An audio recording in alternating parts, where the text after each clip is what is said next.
시간에도 주신 말씀 짧지만 매우 중요한 말씀, 우리를 살리려고 주신 이 말씀 안에 우리가 거하게 하여 주시고 이 말씀이 우리 마음판에 새겨지게 하옵소서. 우리 주 예수 그리스도 이름으로 기도하옵나이다. 아멘.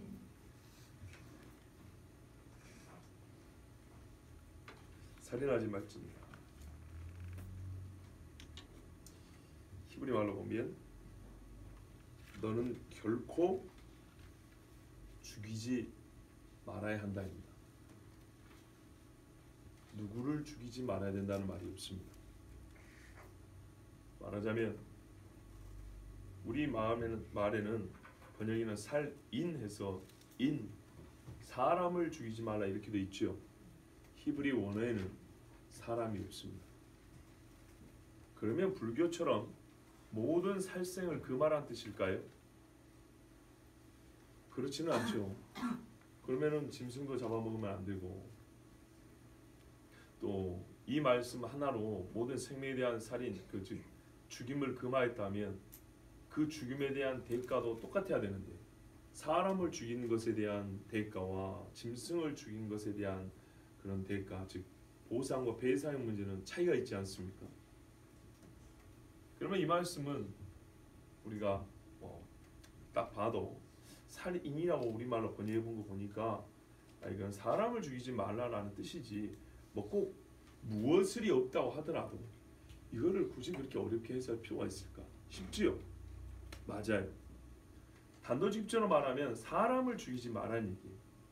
그런데요, 여기서 사람을이라고 넣지 않은 이유는 그냥 사람을이라고 넣으면 사람의 이 호흡, 우리가 말하는 이 목숨, 생명을 끊지 마라라는 정도로 좁게 해석할 수 있기 때문에 조금 더 넓게 말씀하시려고 죽이지 말라는 거예요. 결론적으로 무슨 말이냐면 짐승이나 곤충을 죽이지 말라는 얘기한 게 아니고 사람을 죽이지 말라는 뜻은 맞는데, 굳이 여기다가 사람이라고 말하지 않은 거는 그냥 사람을 죽이지 마라 이렇게 말하면 우리가 사람의 목숨만 생각할 것 같아서 좀 넓게, 즉 사람에 관계된 목숨 이외에 거의 목숨과 같이 여겨질 만한 귀한 것들을 전체적으로 죽이지 마라, 그런 뜻으로 말씀하시려고 너는 죽이지 말라 이렇게 말했다는 겁니다. 자, 그래서 히브리 말을 좀 보도록 하겠습니다. 자, 오늘 말씀이 이 간단한데 왜 이렇게 어렵게 시작하는가, 여러분 그렇게 생각할 수 있지만은 그렇지는 않습니다. 자, 다시요. 죽인다, 죽이지 말아 했기 때문에 죽인다는 것의 범주가 어디까지냐 말이에요. 숨을 끊는 것만 죽인다고 말한 것이냐, 아니면 다르게 말해서 그 사람을 완전 인격적으로 모욕을 줘가지고 집 밖에 못 나오게 만드는 것도 죽인다고 볼 것이냐. 성경은 결론적으로 말하면 그것도 죽이는 걸로 본다는 말이에요. 그런데 그냥 사람을 죽이지 마라 하면 우리가 대번에 떠오르는 것이 목숨만 생각하기 때문에 오히려 빼놓고 말씀을 더 연구를 하게 하셨어요. 뭘 죽이지 마라고 한 것인지. 그리고 말씀을 자세히 찾아보면 여기 쓰인 이 말이 라짜흐라는 히브리 말인데, 라짜흐라는 말을 성경의 용리에서 찾아보면 여러 가지로 써요. 즉 죽인다라고 말할 수 있는 것이 목숨을 끊는 것 외에도 굉장히 많다는 얘기입니다. 그래서 죽음의 범위, 죽인다라는 말의 범주가 어디까지냐, 무엇을 죽인다고 말하는 것이냐, 그리고 사람을 죽이지 말라는 말로 이제 결론적으로 볼 수가 있는데, 어떻게 하면 죽이는 행위라고 할 수 있는가? 행위, 직접적으로 아까 보세요. 인격적으로 막 사람을 못 살게 해도 죽인다에 들어갈 수 있다고 그랬죠. 근데 그거를 직접 내가 말을 했을 때 내가 죽이는 자가 되는 것이 아니면 간접적으로 해도 그게 되는 것인지, 사람을 열 때 칼로 찔러만 죽인 것인지 아니면 호흡기를 떼는 것도 죽이는 것인지. 그렇죠.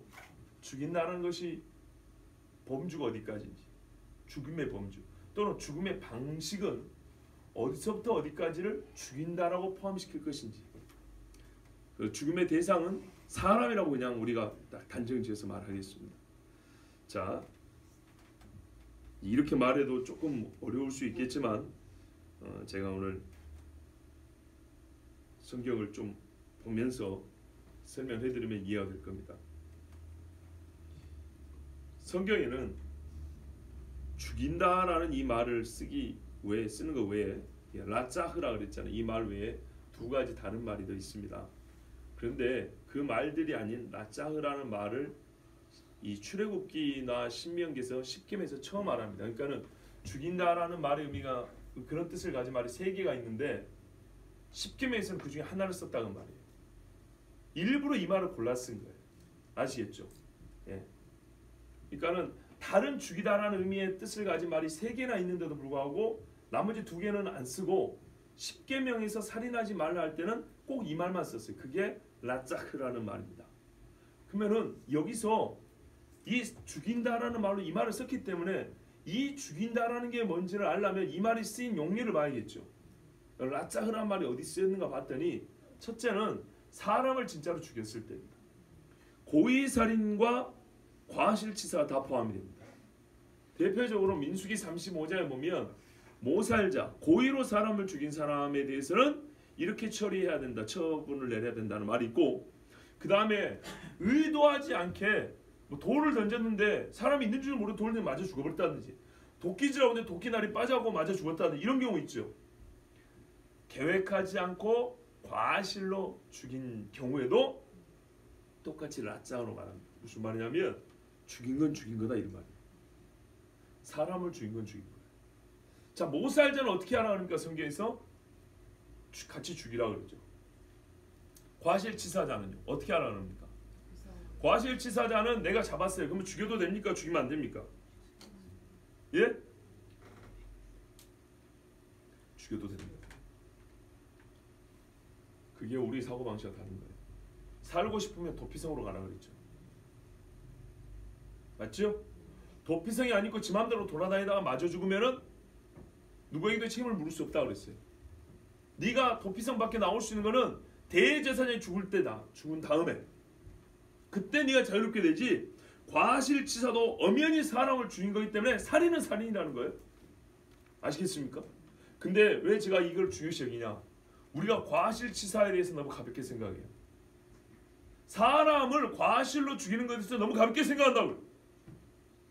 이번에 크레인 자빠져가지고 버스 탄 사람 죽었죠? 진짜 얼마나 많이 죽을 뻔했어요. 과실입니다. 그 사람 의도한 거 아닙니다. 자기도 모르게 그렇게 된 겁니다. 그렇지만은요, 안전수칙을 알아요 몰라요? 알지요. 어떻게 크레인을 설치하는지 알지요. 그런데 그거 지켰을까 안 지켰을까요? 안 지켰죠. 우리는 그런 것에 매우 신경을 써야 한다 이런 말입니다. 혹시 내 과실로라도 누가 다치거나 죽을까 봐. 그렇지 아니하고, 그래서 성경에 말합니다. 집을 만들 때는 난간에 울타리, 그러니까는 베란다 같은 데 울타리, 난간을 만들라 그랬어요. 이렇게 벽을 만들라고요. 사람이 거닐다가 자빠져 추락해서 죽으면은 그 집주인 책임이라고. 반드시 이렇게 보호막을 만들어 놨고 성경에 그렇게 돼 있어요. 그런데 우리는요, 남이 뭐 가다가 자빠지든지 말든지 이래갖고 사람이 죽게 되면 나는 몰라요가 아니라 하나님은 어떻게 한다고요? 너한테 책임을 묻는다. 어떤 책임요? 살인죄. 과실인데요. 그래 과실이니까 좀 봐줘. 대제사장이 살도 안에 도피상이 들어가 있어. 안 긁고 나오면 그 집 식구 와서 너 죽여도 내 할 말이 없어. 정당한 거야. 이렇게 본다는 거예요. 아시겠죠? 모살죄에 대한 사형 처분은 정당하다고 볼 수 있지만 우리가 과실치사자에 대해서는 너무나 가볍게 생각하는 이 시대의 풍조, 성경과 다르다는 것. 성경 과실치사도 아주 무거운 죄로 말합니다. 일생의 대제사장이 나보다 늦게 죽으면 나는 도피성에서 가족도 못 보고 거기서 살아야 되는 거예요. 우리 신명기 앞부분을 말씀드려 도피성 말씀드릴 때 잘 들었죠?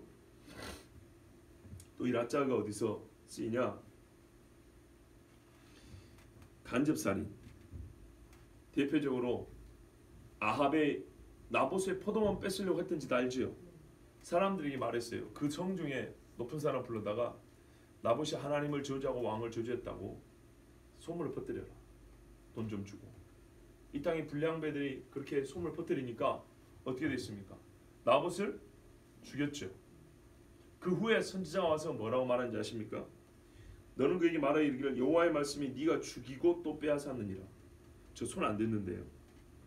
네가 죽였느냐 그랬어요. 왕의 명을 받아가지고 돌로 진짜로 친 사람들 보고 뭐라는 게 아니고, 물론 그들도 잘못이지만 전적인 이 죽음의 책임은 아합 너에게 있다고 하나님이 책임을 물었어요. 그래서 뭐라 합니까? 여호와의 말씀이 개들이 나봇의 피를 핥는 곳에서 개들이 너 피 곧 내 몸의 피도 핥으리라 하였다. 그래서 아합이 나중에 수레에 실려왔습니다. 죽은 그 시체가, 그 피가 나봇의 그 포도원이 있던데 개들이 그 냇물에 흐르는 아합의 피를 다 핥아먹었어요. 또 어떤 경우에 이 살인하지 말라의 이 죽이다라는 낮자를 쓰냐? 이건 참 놀랍습니다. 약자를 해치는 것, 과부의 것을 빼앗는 것, 힘없는 사람을 막 자기 마음대로 유린하고 때리는 것들 있죠. 그 사람의 삶의 기회를 뺏어버리는 것, 이것도 살인입니다. 성경의 시편 94편 5절에서 7절을 보면 여호와여 그들이 주의 백성을 짓밟으며 주의 소유를 곤고하게 하며 과부와 나그네를 죽이며 고아들을 살해하며 말하기를 여호와가 보지 못하며 야곱의 하나님이 알아차리지 못하리라 하나이다. 여기에 보면 과부와 나그네를 죽이며 고아들을 살해한다는 말이 있는데, 그 앞에 실제로 이 살해와 죽임과 거의 비슷한 일이 뭐냐 하면 짓밟으며 소유를 곤고하게 다 뺏어버린다는 겁니다. 성경에 그랬죠. 외투가 하나밖에 없는 사람의 것을 뺏지 마라 그랬어요. 그 사람에는 이 옷이 집과 같으므로 오늘 밤에 얼어 죽는다. 그래서 겉옷을 담보로 뺏어갔다가도 저녁이 되면 돌려주라 그랬어요. 만약 이걸 뺏어버리면요, 그 사람이 얼어 죽었으면 어떻게 해요? 내가 죽인 거예요. 욥기 24장 14절에 사람을 죽이는 자는 밝을 때 일어나서 학대받는 자나 가난한 자를 죽이고 밤에는 도둑같이 되며 이랬어요. 이 말씀도 꼭 이것이 이거라 말할 수는 없지만 잘 보면 학대하는 행위와 죽이는 행위를 동일선상에 놓고 있다는 것을 알 수 있습니다. 동일선상에 놓고 있다는 것. 또 우리가 그 다음 계명이 간음하지 말지니라는데, 간음 안에는 강간이 포함될 수도 있겠죠. 통간 또는 뭐 미혼자들 간의 어떤 성관계에 들어갈 수 있겠지만, 성경은 강간의 경우는 간음에 포함시키기보다는 살인에 포함을 시킵니다. 신명기 22장 26절에 여호와여 그들이 주의 백성을 짓밟으며 주의 소유를 곤고하게 하니 처녀에게는 아무것도 행하지 말 것은 처녀에게는 죽일 죄가 없음이라. 이 일은 사람이 일어나 그 이웃을 쳐 죽인 것과 같은 것이라. 그런데 조금 더 좀 직역을 직접적으로 본문을 번역을 하면 그가 이웃의 생명, 우리 번역에는 네페시라는 히브리어가 번역이 안 됐어요. 혼을 말하거든요. 이웃의 생명 곧 네페시, 그의 혼을 죽인 것 같이 이 일은 그와 같다 이렇게 말했어요. 무슨 말이냐면 강간이라는 것은 육체를 유린한 것이 아니라 사람의 성적인 행위라는 건요 반드시 영에 영향을 미칩니다. 반드시 영에 영향을 미칩니다. 그래서 강간의 경우는 한 여자의 혼 네페시를 죽여버린 것과 같다 이 말이에요. 그래서 실제로 강간당한 여인들이 평생 결혼을 못한다든지, 남자를 미워해서 나중에 악을 품고 죽인다든지, 자기 인생을 포기해버린다든지, 강간당한 이후에 술집으로 들어가 버린다든지, 이제 내 인생 내 멋대로, 그런 경우가 있지요. 모르세요? 성경이 뭐라 그래요? 강간의 경우는 간음이 아니라 살인에 해당하는 죄라고 말씀합니다. 무슨 말이냐? 그래서 말씀드려요. 살이 죽이다는 말은 이 사람의 호흡만 끊는 것이 아니고 그의 혼을 죽여버린 행위, 그의 삶이 하나님의 형상대로 살 수 있는 모든 그 가능성, 희망을 꺾어버린 행위. 희망이나 좀 약하군요. 하나님의 형상으로 살 수 있는 모든 그런 영적 가능성을 꺾어버린 행위, 밟아버린 행위, 살인이라고 합니다. 그 중에 대표적인 게 뭐예요? 강간이에요. 그렇다면 여러분, 말로 사람의 영혼을 아주 그냥 난도질을 해버리고 무너뜨려버리는 것은 살인일까요? 아닐까요? 성경이 뭐라 그러죠? 실족하게 하지 말라. 실족하게 하는 일이 없을 수는 없다고 그랬어요. 그러나 실족하게 하는 자는 어떤 죄냐 했더니 연자맷돌을 목에다 대고 어른이 이렇게 크게 돌려야 되는 큰 돌입니다. 이거를 목에 메고 물에 던지는 것과 같다. 무슨 말이죠? 사람을 죽이는 것이와 같다. 그럼 그렇게 한 사람은 어떤 처벌을 받을까요? 살인죄 처벌받는 거예요. 살인죄. 그래서 예수님 뭐라 그래요? 형제 보고 락하라 하는 자는 공회에 넘겨지고 형제를 미워하는 자는 지옥에 던져진다 그랬죠. 락하는 심한 말이 아닙니다. 우리말로 알죠? 저 바보 같은 놈 이 정도입니다. 그런데 그게 반복이 되고 그게 사람 마음속에 들어서 어느 지경에 가면요 그의 혼을 죽여버리는 그 지경까지 가버리면 나는 몰랐는데요. 아까 과실치사 나는 몰랐는데요 아니라니까요. 아시겠습니까? 이거는 살인죄입니다. 그래서 뭐 욕 한 번 한 것 같고 욕할 수 있죠. 예, 잘했다는 게 아니에요. 제가 욕을 죄가 아니까 마음대로 하라는 얘기가 아니고 우리가 살면서 하는데 이 욕이 살인에 해당하는 죄가 될 수도 있다는 것을 알고 하나님 앞에 이 입에서 나오는 이 말뿌리를 아주 조심해야 한다 이 말입니다.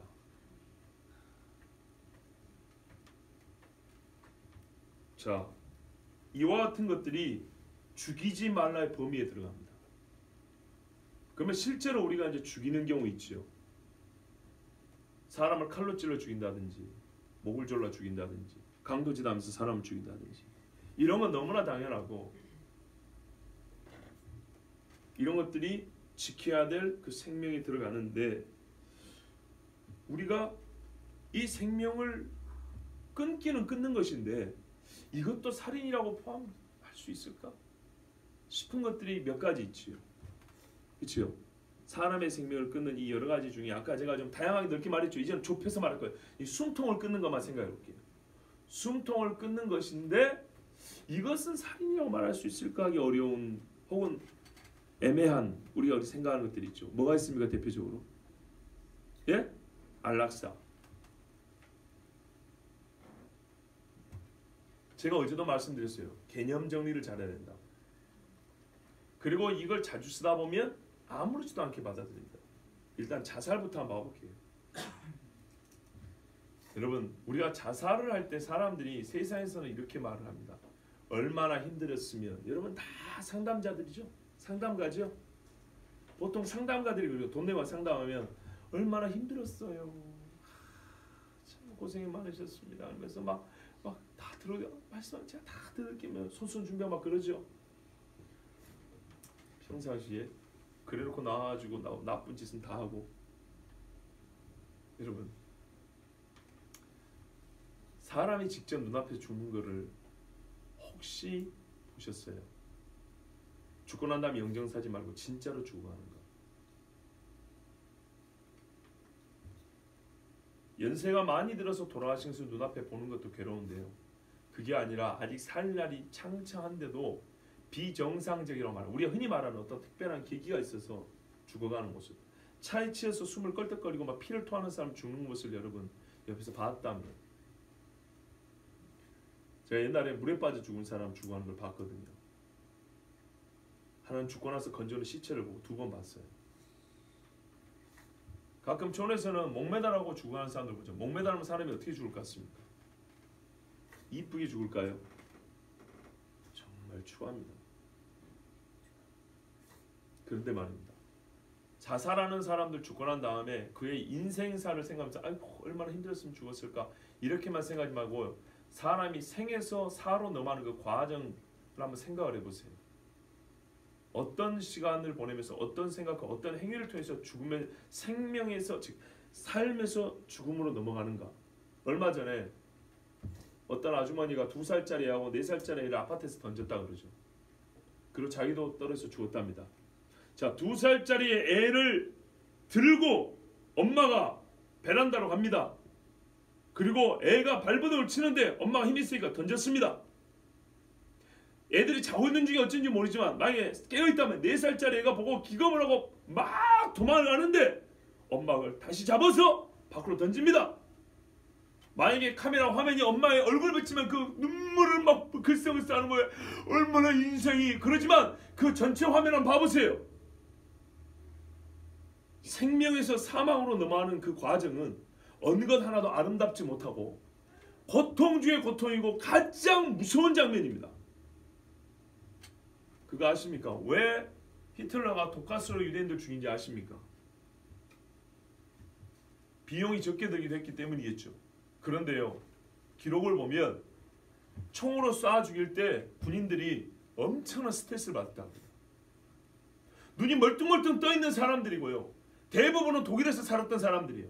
독일말 다 해요. 살려달라는 말 할 줄 안다고, 독일말로. 예? 그런데 그 사람들을 한두 명도 아니고 100명씩 200명씩 쏴 죽일 때 이 군인들이 받는 스트레스가 이루만저만 얘들을 어떻게, 말 그대로 말이죠, 애들이 비정상이 돼가는 거예요. 군인들이. 사람이 죽어가는 과정을 보는 것은 말 그대로 또 한 사람을 죽이는 것과 같습니다. 엄청난 고통입니다. 자살하고 난 다음에 그의 인생을 들으면 아이고 힘들게 사네, 그게 아니고 생에서 사로 넘어가는 그 어떤 죽음의 과정과 죽음의 그 여정, 그 시간 하나, 어떤 것도 아 죽는 것은 당연하구나, 죽는 것은 정상이구나, 그렇게 생각할 만한 죽음은 하나도 없어요. 다 비참하고 다 무섭고 다 잔인하고 다 끔찍해. 내가 내 목숨을 끊었다고 해도 똑같은 거예요. 그 과정에 성령이 역사할 수 있다고 생각하십니까? 내가 마약을 샀어요. 막 주사기에다 막 그 약을 닫고 막 마약을 막 불에 달구고 막 과잉으로 투입하면 죽죠. 이거 하면서 막 이빨을 물면서 내 인생 끝내버릴까? 이 몇 시간의 여정을 내는 바본다 했으면 거기에 성령이 있다고 생각하십니까? 칼을 베물고 내가 끊고 말지. 이게 지금 당장 칼을 어딨어? 해가지고 몇 초 만에 끝나고 생각하십니까? 아니죠. 자살을 생각하고 계획하고 실행하는 그 여정이 몇 시간 며칠이 걸립니다. 그럼 여러분, 성령이 그 일을 하라고 명하실까요? 선지자들과 사도들과 순교자들 중에 삶으로 말하면 우리보다 어렵고요, 괴롭게 살았던 사람들이 얼마나 많은가 보세요. 그러나 그들 중에 누구도 스스로 목숨을 끊지 않았어요. 우리가 아는 성령에 충만한 사람은 목숨을 끊지 않았어요. 그런데 요즘에 기독교인들이 옛날에는 자살하면 지옥 갑니다 그랬어요. 이거를 자살에만 자꾸 강조하니까 문제죠. 다른 일에도 지옥 가요. 그런데 요즘에는 말이죠, 말이 어떻게 바뀌었냐면 자살하고 죽은 사람들 중에 장례식장에 가보니까 십자가 그려놓고 성도 누구인 사람이 많은 거예요. 특히 연예인들. 이게 방송을 타니까 말이죠, 어떻게 해요? 대놓고 이제 말을 못해요. 그래서 목사들이 어떻게 설교하냐, 자 직접 들은 겁니다. 갇힌 장례식장에서 실제로 자살해 죽었거든요. 요즘에 자살하면 뭐 지옥 간다는 그런 말도 안 되는 많은 사람도 있는데 그건 아무 상관이 없습니다. 이렇게 말을 합니다. 아무 상관이 없기는. 네가 그 사람이 정상적인 생활에서 마지막 숨이 끊어지는 순간까지 그 여정을 추적해서 봐봐. 거기에 성령이 역사하는 구석이 어디 있고, 거기에 그 사람이 하나님의 말씀을 떠올리고 하나님의 말씀에서 생애의 소망을 가진 그 시간이 얼마나 되냐면 확인을 해봐. 예배를 빠지고 술 마시는 데를 가고 예배를 빠지고 음란한 데를 가도 거기에 성령을 찾기가 어려운데, 믿는 사람에게 기도를 부탁하지도 아니하고 하나님 앞에 자기가 무릎을 꿇지 아니하고 에이 죽어버리고 말지, 난 사람 죽으면 되지 하고 그 생각이 들어와서 예수를 팔려는 생각을 집어넣었더라 마귀가. 그래서 예수를 팔기까지, 그리고 마지막에 돌을 던져놨지만은 자기 목을 걸고 배가 터져 죽을까지, 가룟 유다의 그 죽기까지. 어디에 성령이 들어갔어요? 어디에 천사가 그를 도왔냔 말이에요. 그런데 유명한 사람들이 자살하고 죽고 나니까 한다는 소리가 이제는 함부로 말해 곤란하니까 자살해도 지옥 간다고 말하면 안 돼. 뭐라고 말할 건데요? 말은 똑바로 하자고요. 그게 뭔데요 도대체? 그래서 제가 말씀드린 거예요. 얼마나 힘들었으면 그거는 알량하게 그런 소리 하지 마. 살았을 때 밥 한 그릇도 안 사줘 놓고 죽고 난 다음에 그런 소리 하지 말고 죽음의 과정을 보라고요. 생에서 사로 넘어가는 그 과정 속에 성령의 역사를 찾을 수 있으면 나는 그 사람의 구원에 대하여 가능성을 말할 수 있다고 생각해요. 그러나 여러분, 거기서 생에서 사로 넘은 과정 속에 성령이 한다고 말씀한 성경 구절 어느 하나도 해당 사항이 없으면 그 사람이 어떻게 구원을 받았겠습니까? 성령의 역사는 성경에 말하면 죽는 자의 죽는 것을 내가 기뻐하지 아니하노니 너는 힘써 돌이켜 살지니라. 에스겔을 통해서 하신 말씀이에요. 이스라엘이 죄를 범해서 이들은 심판을 앞에 두고 있는데도 불구하고 너는 힘써 돌이켜 살라고 하나님이 그렇게 말씀했어요.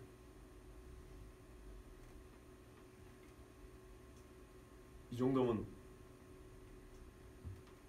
자살도 살인이라고 말할 수 있겠죠? 낙태입니다. 우리나라 모자보험법 14조에는 낙태의 사유, 즉 인공 임신 중절에 해당하는 사유가 5가지 정도 있습니다. 잘 아는 대로 2가지는 유전학적인 이유입니다. 우생학적, 유전학적. 이 우생과 유전이라는 것은 진화론에서 나온 겁니다. 참 무서운 이야기인데요. 서로 주고받고 했던 이론인데요. 일단 첫 번째가 그겁니다. 부모가 우생학적으로 유전학적으로 말 그대로 바보 천치, 정신병자 그러면 그들의 임신한 아기는 죽어야 된다는 말이에요. 애가 건강하면 어쩌려고요. 그런 경우 있어요. 두 번째, 엄마 아빠 유전병이 있어가지고 애가 그 유전병에 따라서 전염병이 그대로 타고나올 가능성이 있다. 왜 고생시킬 필요 없지 않냐. 세 번째는 간간. 여러분 저도 쉽게 말하고 싶은 건 아니에요. 여성들 입장에서 그리고 딸 가진 부모 입장에서 이거는 쉬운 이야기가 아니에요. 어떤 분이 그랬다 그래요. 낙태 반대하는데 자기 딸이 간간에 임신해 왔어요. 간간 당해가지고. 그때부터 낙태 반대 말을 못하게 됐대요. 거꾸로 말입니다. 낙태 찬성했는데 자기 뱃속에 있는 아기 초음파 사진을 보고 찬성을 못하게 됐다. 이런 경우도 있죠. 쉽게 말할 수 있는 부분은 아니에요. 성경에서도 낙태한 아기는 온전한 사람으로 그렇게 보지는 않아요. 온전한 사람으로 보지는 않아요. 제한적 조건을 가진 제한적인 인간으로 봐요. 성경에서. 그 다음에 근친상간의 경우입니다. 5번째가 엄마가 위험할 때. 나는 사실 이 5번째 정도는 이해가 돼요. 나머지는 합당하게 보기 어렵습니다. 여러분 브라질에서 2012년도에 무뇌아에 대한 낙태를 허용을 했어요. 무뇌아, 뇌가 없어요. 얘는 태어나서 몇 분 내지 몇 시간 있다 죽습니다. 맞지요? 죽어요. 근데 이 아이를 임신했을 때 기독교인이었는데요. 의사가 그랬대요. 아이 낙태 안 시킬 거냐? 아니요. 그러면서 이 엄마는 모자를 뜨개질을 했어요. 뜨개질로 모자를 만들었어요. 뇌가 없는 아이입니다. 우리 아이 뇌가 없어서 찌그러기 나오는데 예쁘게 모양이 이렇게 모자를 씌워주고 싶다. 그리고 몇 시간 만에 죽었어요. 그리고 장례를 잘 치러줬어요. 사람들이요, 이 일을 가볍게 볼까요, 무겁게 볼까요? 아무도 허투루 입을 놀리는 사람이 없었어요. 뭐하러 고생해서 10달 동안 배 품고 있다가 몇 시간 보고 죽을 애를 또 뜨개질까지 해가지고 뭐하는 짓이냐고. 이런 소리 아무도 안 했어요. 오히려 자기들이 조금만 기억이 나면 지워버리고 조금만 뭐 한다면 없애버리고 그것뿐인 줄 아십니까? 그러면 음란이 더해지는 거예요. 죄는 죄를 낳습니다. 그렇게 나는 한 생이라도 귀하게 여기면 함부로 낙태 안 해요. 우리나라에 도대체 낙태로 죽은 애가 몇 명인지 제가 말 안 해도 여러분 짐작할 겁니다. 성경에 뭐라 그럽니까? 주께서 나를 모태에서부터 지으셨다 그러죠. 그렇죠? 아니 성경이 그러잖아요. 예. 삼손은 뭐냐면 내가 모태에서부터 나실이 되었다. 다윗은 주께서 어미 모태에서부터 나를 기록했다 그러고 나의 심장과 폐부 즉 오장육부를 하나님이 거기서 만드셨다 하고 예레미야는 내가 네 어미 복주에서부터 불렀다 하고 그러면 하나님은 뭐라고 보는 거예요? 사람으로 보는 거예요. 사람으로. 단 사람이 실수로 때려가지고 이렇게 낙태한 경우 있죠. 그럴 때는 일반 사람을 죽인 것처럼 사형을 시키지는 않습니다. 왜냐하면 말하기는 어렵지만 우리가 추정해 볼 때 일반 이렇게 성장한 사람은 한 대 때려도 그거하고 죽지는 아니하죠. 그러니까 조금 더 말하면은 작은 충격에 큰 위험을 받을 수 있는 그런 조건 하나 있잖아요. 그걸 감안해서 그런지 성에서 사람이 이렇게 서로 싸우다가 쳐가지고 낙태가 된 경우에는 배상을 하는 걸로 되어 있습니다. 그러나 여러분 그 외의 성경 전체는 뱃속에 있는 아이는 말 그대로 우리 한자도 맞아요. 태아입니다. 태물이 아니에요. 태소에 있는 물건이 아니고 태소에 있는 아이라고 말했다고요. 하나 물어볼게요. 여러분은 어디서부터 여러분 자신이 되었습니까? 언제부터 나라고 말할 수 있습니까?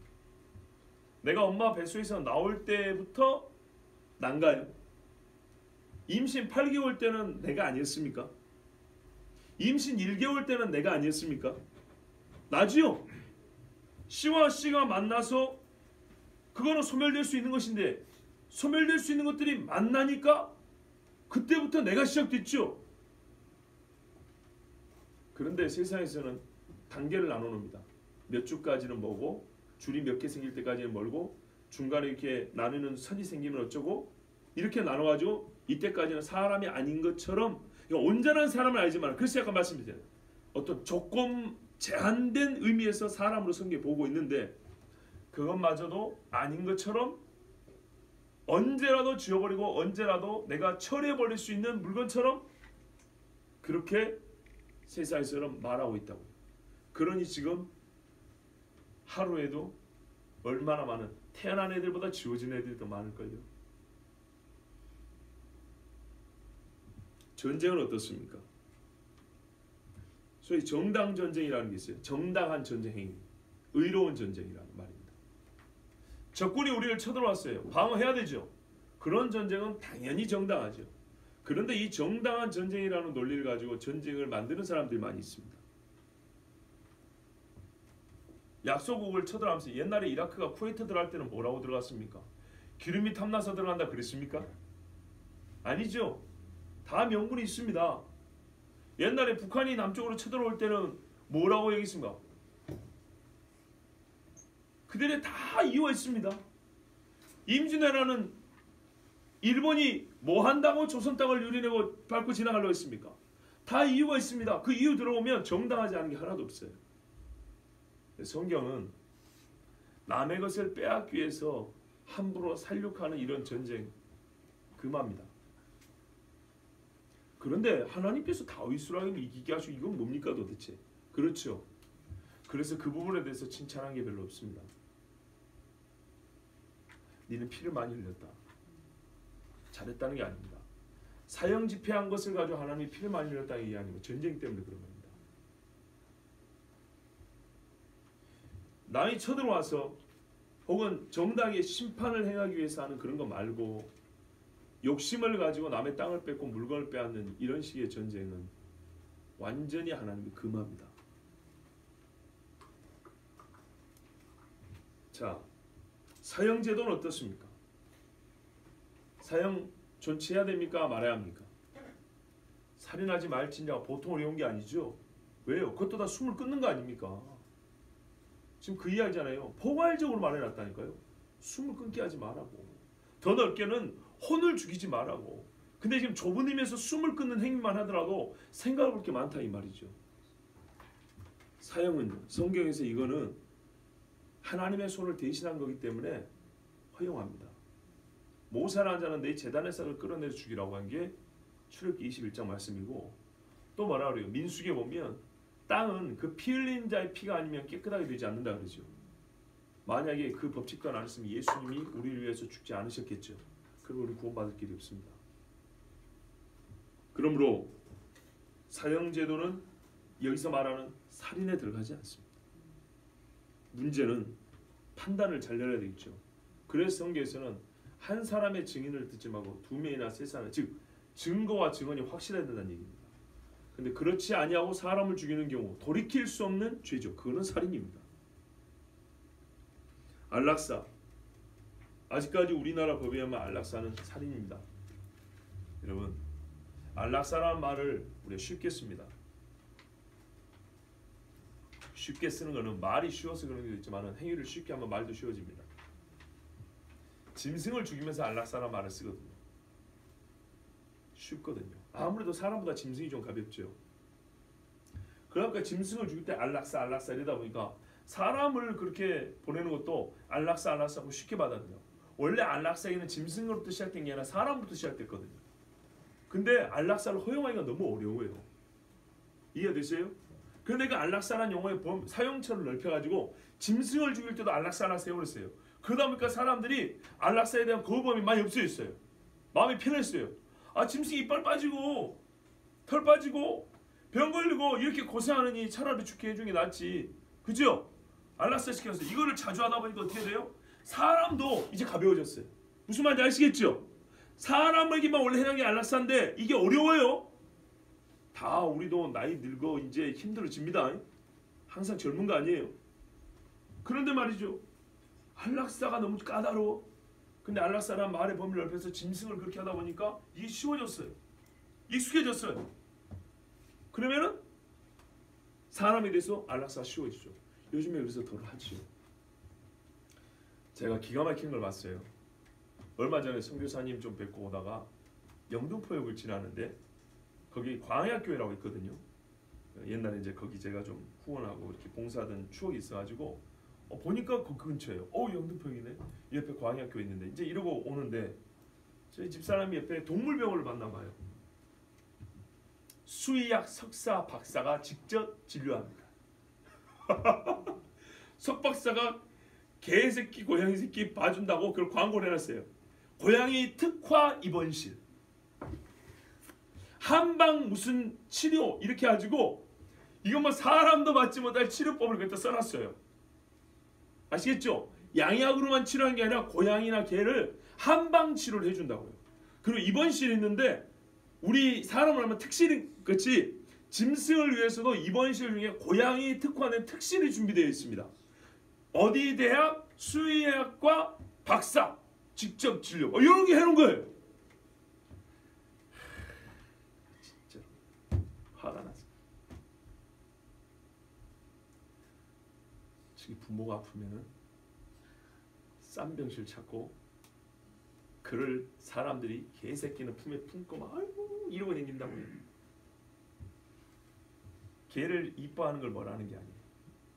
우리도 촌에서 짐승 키워봤고 지금도 옆에 동네 다니는 개들이 똥 싸고 오줌 싸고 다 해도 고양이들도 먹을 것도 주고 해요. 그걸 말하는 게 개는 개답게 고양이는 고양이답게. 개들은 들에 놔두면 잘 살아요. 고양이들이 제일 자유로운 건 이 동네 그냥 네가 마음대로 살아가면 돼요. 지그들끼리 짝짓기하고 시끄럽게 사람이 좀 피곤한데 고양이들은 그게 제일 편해요. 뭐 한다고 집구석에 끌어안고가지고 그 고양이 개털 때문에 어떤 분은 이게 막혔어요. 폐 여기가 막혔어요. 예? 수술해보니까 위장 속에 그 개털이 한 뭉치 있어가지고 그 수술 꺼낸 사람도 있죠. 예? 개도 피곤하게 막 오만 데다 털을 깎아놓고 개는 얼마나 추울까요? 품위유지도 안 되고.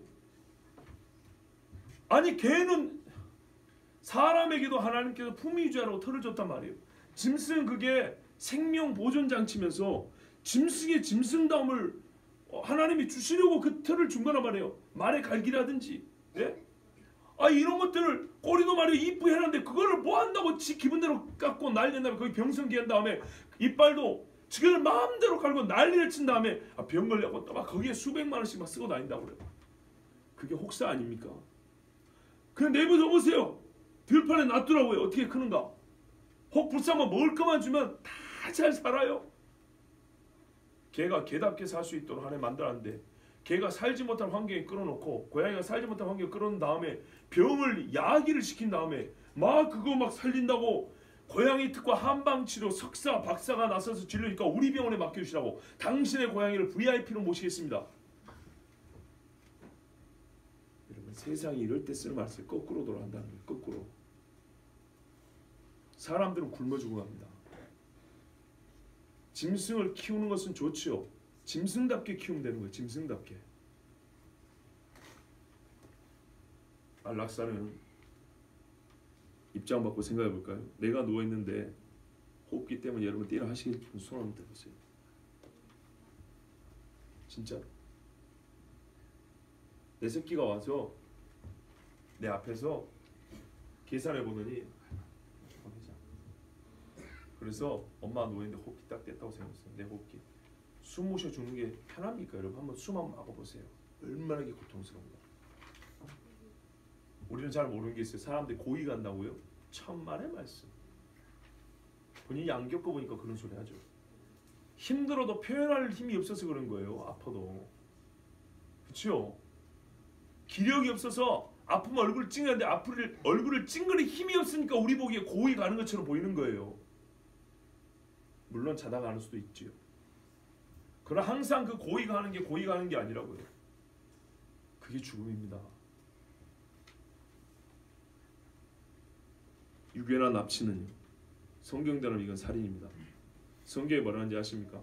사람을 유괴한, 성경에 명시적으로 사형에 해당하는 죄가 있어요. 그 중에 하나가 납치입니다. 왜 그럴까요? 사람의 생명을 장사했기 때문입니다. 음녀 바벨론과 같은 짓입니다. 하나만 더 말씀드릴게요. 뭐 열거하면 많죠. 생체 실험. 사람을 가지고 실험하는 경우, 옛날에 마루따라 그러죠. 통나무라고. 벌써부터 말을 한번 들어보세요. 마루따. 사람을 사람이라고 부르면서 실험하기 어려워요. 세뇌를 시켜야 돼요. 저것들은 통나무다. 저것들은 통나무다. 이래야 사람을 가지고 실험을 해요. 제가 초등학교 6학년 때 선생님 집에서 읽어본 건데 731 부대 그 마루따 이야기인데, 예를 들면 사람을 폐탱크 안에 집어넣습니다. 그리고 화염 방사기로 밖에서 불을 지릅니다. 그러면 몇 시간 만에 몇 도가 되면 속에서 사람이 타져 죽는지 녹아 죽는지. 사람을 줄줄 넣고 관통 테스트 하면 총탄 있죠. 총을 처음 개발하면 탄 이거 위력 실험을 해봅니다. 바로 세워놨을 때 몸에 어느 부위를 쐈을 때 몇 명을 관통하는지. 이건 일도 아닙니다. 좀 잔인하지만 들어보세요. 주로 만주였죠. 영하 30도까지 떨어집니다. 사람 손을 얼립니다. 이 대야에 따고 얼린 다음에 어떻게 하는지 아십니까? 바로 뜨거운 물에다 넣습니다. 뭐 어떻게 될까요? 어떻게 될까 생각하십니까? 살이 다 녹아버리고 뼈만 남습니다. 그것만 하는지 아십니까? 이상한 상상하지 마요. 이건 나쁜 짓이라고 지금 고발하는 거예요. 여성들을 가슴을 그렇게 얼립니다. 그 추운 데다가 물로 담궈가지고 영하 30도에다가 가슴을 얼려요. 그런 다음에요, 뜨거운 물에 담그면요, 여기가 갈비뼈가 드러나고 없어져 죽는 겁니다.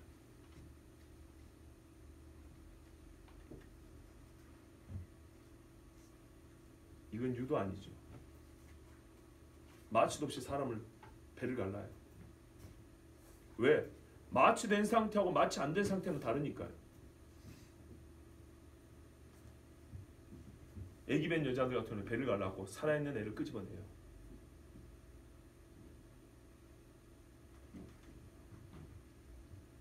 여러분, 이게 살인이죠. 사람이 얼마나 악하고 진짜 지옥의 불이 억울하다고 말할 인간은 하나도 없어요. 잘 들어보세요. 우리가 살면서 우리가 직접적으로 칼로 찌르지 않았지만 내가 살면서 살인하지 않았다 할 사람이 거의 없다는 얘기입니다. 여러분이나 나나 그 영혼에 관하여, 육에 관하여 직간접적으로 나는 아무도 안 죽였습니다라고 말할 수 있는 자신의 삶이 없다는 거예요. 왜? 내가 모른다니까. 어떤 사람이 나무하다가 도끼가 날아갔어요. 대가리 없어져 버렸는데 집에 갔어요. 새도끼 가져왔어요. 나는 누가 맞아 죽은지도 몰라요. 그러나 성경이 뭐라고요? 살인이라고. 그렇다면 하나님, 나는 죽인 적이 없는데요. 그러지 말고 혹시나 주님 제가 라카라고 욕을 하고 그 영혼, 네페시, 영혼을 끊어버리는, 그 영혼의 생애 앞에 길을 끊어버리는 그런 죄를 지었습니까? 라고 회개해야 됩니다. 성경에 뭐라는지 아십니까?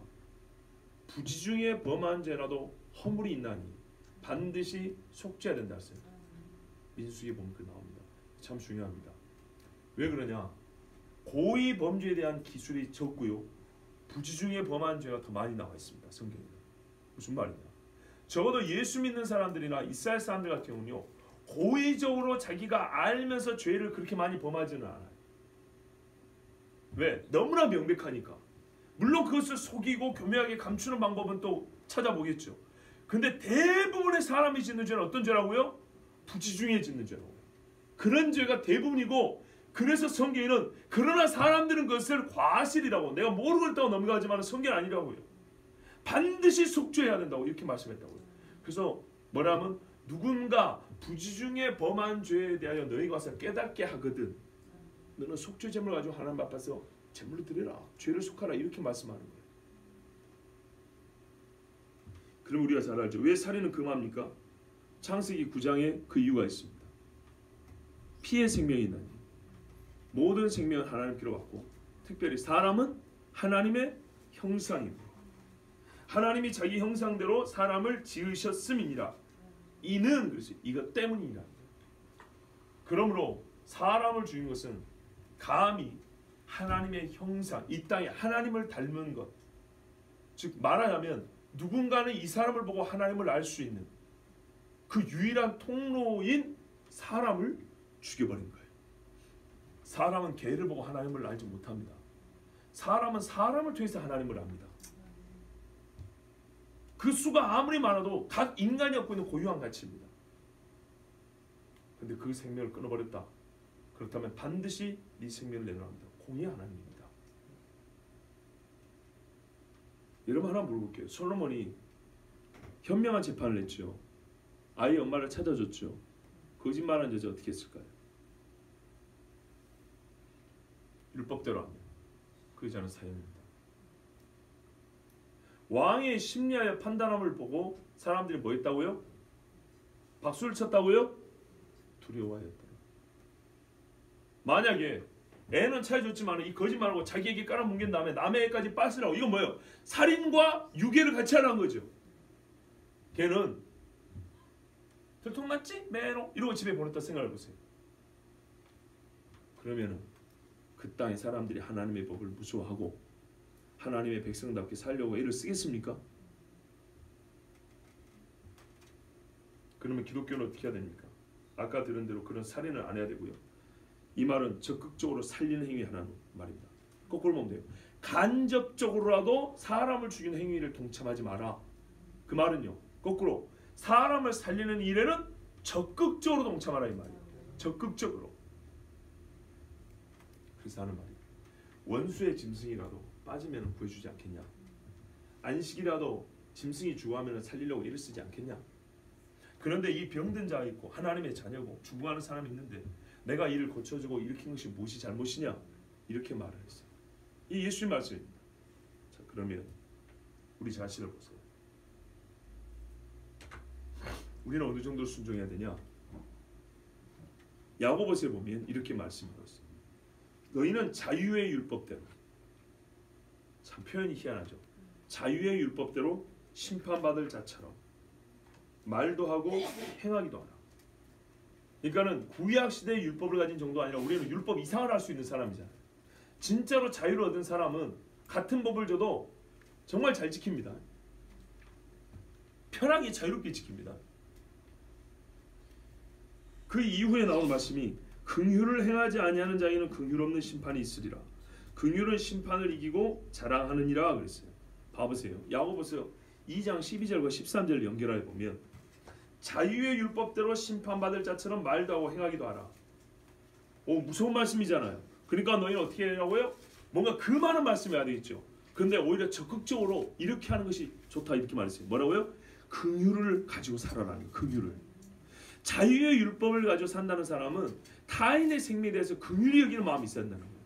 이 마음을 가지고 우리는 사람을 사는데 적극적으로 나서야 한다는 얘기입니다. 그래서 예수님이 하신 말씀 요한복음 13장에 사람이 친구를 위하여 자기 목숨을 바치면 이에 더 큰 사람이 없느니 이거는 자살이 아닙니다. 대신 죽겠다. 이건 자살이 아닙니다. 그래서 삼손이 마지막 죽을 때 이거 자살 아닙니다. 그 순교와 같은 의미입니다. 지뢰밭에 사람이 쓰여져 있는데 내가 가서 데려오겠습니다 하다가 밟혀 죽었어요. 본인도. 죽을 줄 알고 들어갔다 와서 자살이 아닙니다. 남을 살기 위해서 내 로프를 끊었어요. 이런 건 자살이 아닙니다. 친구를 위하여 죽은 겁니다. 말 그대로 예수님이 자살입니까? 죽을 줄 알고 갔지 않습니까? 죽으라고 자기를 내놨지 않습니까? 자살입니까? 그건 자살 아닙니다. 정확히 구분할 수 있죠. 성경은 잘 가르쳐줍니다. 긍휼의 마음을 가지고 사람을 살리는데 최선을 다하는 것. 그러니까 누군가가 간접적으로 죽이려면 그걸 막고 누군가가 말로 죽이려면 그것도 막고 누군가가 영혼을 죽이려면 그것도 막으라 이 말입니다. 그리고 내가 말로 영혼을 살릴 수 있는 그런 기회가 있고 그런 자리가 있고 그런 능력이 있으면 최선을 다해서 행하라 이 말입니다. 이 시대야말로 피가 피를 뒤집는 시대가 아닙니까? 사람이 죽였다는 소리가 너무 쉽게 나오니까 아무렇지도 않게 생각하잖아요. 얼마 전에 기도원 갔다가 뒤에서 차가 박고 죽었죠. 고속도로에서 세이는데 뒤에서 조금만 충격이 와도요, 차가 중심을 잃으면 그 빠른 속도 어떻게 되겠습니까? 열 몇 살짜리 여자애가 죽었어요. 그 뒤에 탄 사람은 자기는 죽으려고 했는지 모르지만 괜한 사람을 박아 죽였지 않습니까? 옛날 같으면 사람 죽이는데 벌벌 떨 거 아니겠습니까? 근데 요즘에는 사람이 직접 피부를 안 닿고 어떤 도구가 중간에 끼니까, 무슨 말인지 아시겠죠? 옛날에는 내가 사람을 줘도 칼로 자를 때 사람 몸에 칼이 베이는 느낌이 온단 말이에요. 이게 쉽지 않아요. 그래서 옛날에 망나니들 어떻게 사람 죽일 때 술을 먹죠. 거의 제정신을 할 수 없는 거거든요. 근데 요즘에 어떻게 해요? 수백 킬로 떨어진데, 수십 킬로 떨어진데 얼굴로 한번 버튼 안 누르면 되니까 사람 죽이는 게 너무 쉬워요. 아무 죄책감도 없이. 무언가 인격과 인격 사이에 도구가 끼면 이렇게 어떻게 돼요? 생명에 대한 존중감이 떨어지게 돼 있어요. 그래서요, 사람이 사람답게 크려면 피부를 맞다는 일이 많아야 돼요. 얼굴을 마주보고 얘기를 해야 돼요. 그렇지 않으면은 인격과 생명에 대한 존중감이 자연스럽게 작아지게 돼 있고요. 그래서 이게 다 관계가 없는 것 같지만 관계가 있어요. 직접적으로 사람 죽이는 기술을 가르쳐 줄 뿐만 아니라 사람과 사람의 생명을 귀히 여기는 그런 배움을 배울 수 있는 삶의 체험의 시간이 적어지니까 간접적으로는 또는 선이 애매할 때는 편리한 대로 자기 이익을 따라서 사람의 생명을 끊는데 사람은 가편 투표를 하게 돼 있다, 이 말입니다. 기독교인은 이럴 때일수록 어떻게 해야 될까요? 저항을 해야 돼요. 저항. 옛날에 말입니다, 일본 놈들이 대한민국을 잡아 죽이려고 할 때 교회를 무너뜨리려고 했습니다. 왠지 아십니까? 만약에 일본 사람이 한 거는 말 그대로 조선 사람 죽이는 거잖아요. 근데 교회가 살아있으면 조선이 안 죽어요. 아펜을 먹이고 술을 먹이고 도박을 시키고 별짓을 하는데 이 젊은 놈들이 교회 가서 오면은 정신이 말똥말똥 나오는 거죠. 로마 시대도 마찬가지예요. illegal, 불법적이다. 어떤 의미의 불법적이냐? 로마법을 안 따르는 거예요. 이것들은 정신 똑바로 박혀가지고 예수 믿고 하나님의 부자로 만들어줬잖아요. 그런데도 돈을 검소하게 쓰는 거예요. 고기를 안 먹어. 우상 숭배하는, 그러니까 무질서하고 퇴폐향락에 돈을 안 써. 그러니까 경제가 안 돌아가요. 그게 로마 사람들과 헬라 지역 그 근방 문화를 가진 사람은 불만이었던 거예요. 이해가 되세요? 지금 무슨 말이냐? 하나님께서 주신 복을 갖고 사는데 얘들은 하나님 주신 이 생명을 고귀하고 정말 아름답게 살아가는 거예요. 타인에게도 그렇게 살기를 가르치고 그것을 퍼뜨리는 거예요. 그러니까 세상 사람들이 이 정신 똑바로 차린 기독교인들 때문에 배가 뒤틀리는 거예요. 저것들이 좀 정신을 잃어줘야 되는데 이 시대가 정신을 잃고 있지 않습니까? 예? 어떤 정신 나간 연예인들이 바지를 거꾸로 입고 나와가지고 막 그것은 무슨 지하철에 나와가지고 그런 거 못 보셨어요? 한 10년쯤 전 이야기죠. 그런 거 있었어요. 정상적으로 옷을 입었는데 막 이상하게 입는 거예요. 그래가지고 며칠 동안 살아보기, 카메라 찍어오기 뭐 이런 것들이 있죠. 진우 형제 기억나지? 안 나냐? 내가 말하면 어느 프로인지 말하면 당장 기억이 날 텐데 그런 식으로 모든 것이 무너지고 깨져버린, 가정도 깨져버린 이런 시대를 살다 보니까 왜 가정을 깨려고 하는지 아십니까? 아버지가 있고 어머니가 있고 자식이 있잖아요. 신앙과 인간으로서 마땅히 지켜야 될 가르침이 뭐니 해도 다 부모에서 나오거든요.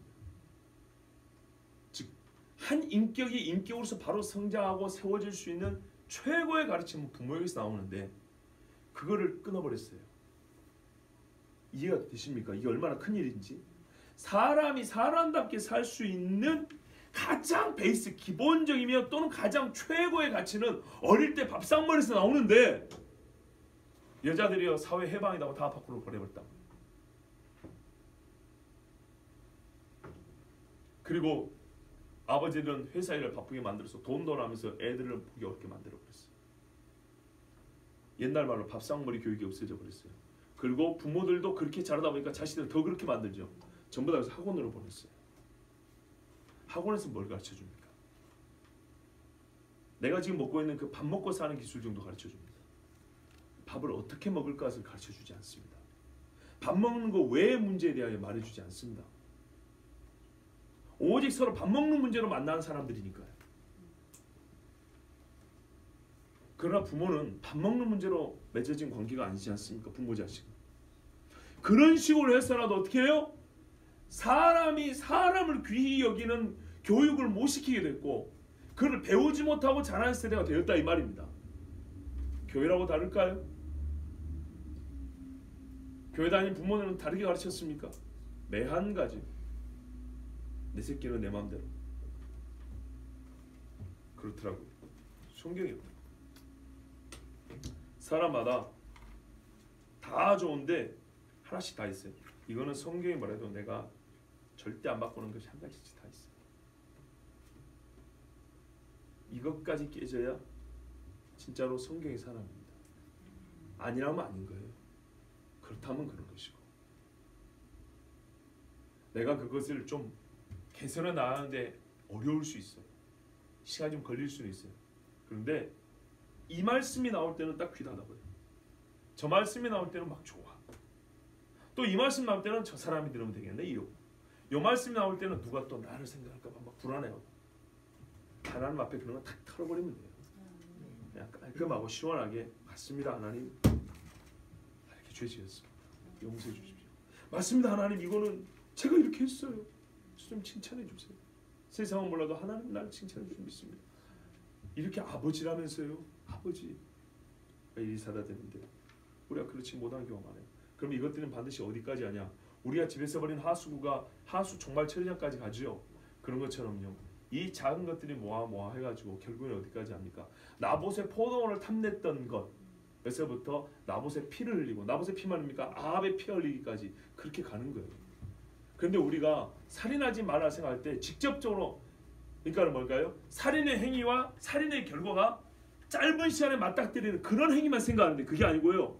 살인의 시작되는 구상과 행위가 시간을 많이 소요하고 여러 가지 길을 복잡하게 거쳐서 끝내 살인의 즉 사람이 죽는 결과까지 이르는 것 우리가 그걸 못 보는 수도 있지만 그 여러 갈래 중에 내가 한 갈래를 담당했을 정도로 그렇게 책임의 소재가 좀 약하다 이렇게 말할 수 있지만 지금 이 세상은 너나 할 것 없이 전부 다 살리는 데보다는 죽이는 데 앞장서고 죽이는 데 이 귀한 생명들을 쓰고 있다는 것 이거는 부정할 수 없습니다.